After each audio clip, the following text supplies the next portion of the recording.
Hey guys, it's Mired Thoughts. It's been a while. In fact, it's been so long that I don't know where my camera tripod is. But I found this box that the camera's sitting on, so I'm going to use that.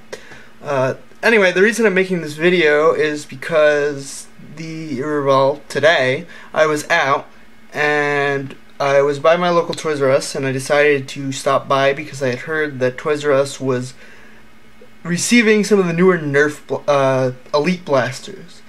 And I wanted to go and find Fire Strikes because they were kind of cheap and they looked interesting. Or maybe even the Rough Cut. Well, they didn't have either of those. They had the Strife, which was $30, and I didn't feel like spending $30 for a barricade that's clip fed because I don't even like the regular barricade. And the clip feed feature is cool, but I don't want to spend $30 for it. But what I did find was two Nerf Strongarms, which you might remember as the blaster that sold for like $1,500 on eBay.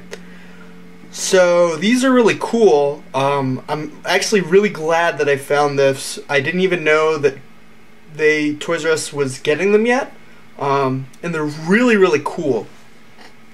Let's see.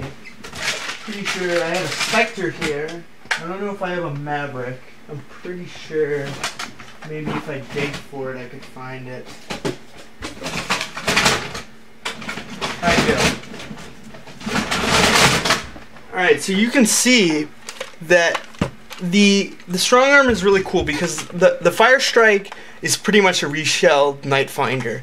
I've seen the internals. I think it maybe has a little bit larger plunger tube and it looks a lot better aesthetically. I'm not gonna take that away from it. But other than that, it's basically a Night Finder. Nothing's really changed. It's just been tuned. But the Strongarm is a completely new design. Now, if you compare it to the Maverick, you'd see this a little bit longer. You can't really see the handle, but the handle's different. The slide's different. The barrel is completely different. In fact, they're much shorter. But this housing here is much longer, which houses the direct plunger tube, which is important for getting those longer ranges. At the same time, though, so it looks a lot more like the Spectre, but unlike the Spectre, it has 6 shots. It has the Maverick style priming handle, which is much more comfortable and easier to use. And it doesn't have this ugly barrel attachment thing on the front. So the Strongarm I like to consider as almost a Spectre 2.0, in that the Maverick they've been producing, in fact, I don't know, let's see, does it have a copyright? It does, 2004, so they've been producing the Maverick for almost 8 years now, if not 8 already. Actually, it's the end of 2012, so it's probably been 8 years. And they really haven't done much with it. They did the Spectre, which was considered kind of a success, but a lot of people didn't like that you had to give up the extra shot. And now the Strongarm comes out and it's pretty much a Spectre 2.0. It gets the longer ranges, it still has the 6 shots, it has an improved rotation mag, and it has a really cool way that it fires too, which I'll show you once I open it up. So I'm going to go ahead and undo the 2, or I guess there's 3 of these. I don't know exactly what they are. They're like cardboard, but I think they have like wiring in the middle, which seems a little strange to me if you're going to go ahead and go with kind of these recyclable materials. Why you would go ahead and put the wire in too, but whatever. It comes with 6 Elite darts. That's just to be expected. Nerf never really gives us more unless it's one of those extra dart things, which are always specials, and they only have them for like 2 weeks before everyone buys them all, and they never do them again. These darts are being surprisingly hard to get out of the package, but that's okay.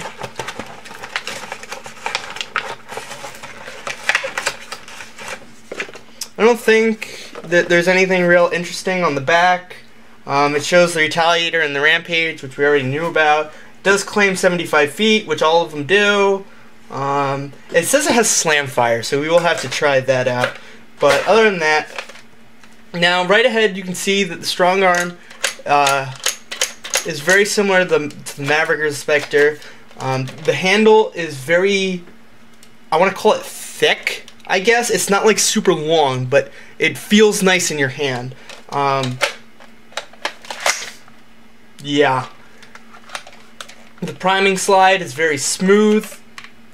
It's interesting. You can only see it's got an interesting return spring, and it's only on one side, if you can see that. And it's telling me that it's almost out of battery. That's cool. So I'll try and move fast. And then I guess this is the priming rod. And then of course it fires, and then it rotates on the trigger pull, which is cool. And then of course the barrel pops out. It looks like it pops out a good amount. I'm not sure if it's possible to make it go out any further. I'm gonna go ahead and load the 6 darts.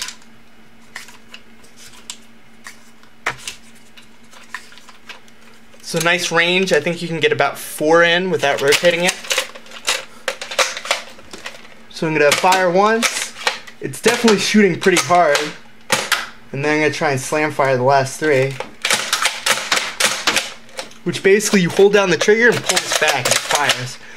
The cool thing about the way that it fires is you could see there's actually a pretty big gap in between the plunger tube. But when you prime it and fire it, I don't know if there's actually a way to make it do it. The plunger tube, the front of the plunger tube actually comes forward, which is really cool because it allows the plunger, the barrels to have a good range of free motion without adding too much friction or taking away the friction, so that it still has a good seal. So anyway, that is the Nerf Strongarm. I think that it's definitely shooting, you know, the 50 to 60 feet that they usually do. It probably shoots maybe 75 feet angled. We all know that Nerf exaggerates, but it's still a much better version of the Maverick. They have a better version of the Spectre priming in that it rotates on the trigger, but after you pull the trigger. So the barrels are always lined up. There's always a good seal. It's just a very well made, a well thought out, well designed blaster. So that is the Nerf Elite Strongarm. Thanks for watching.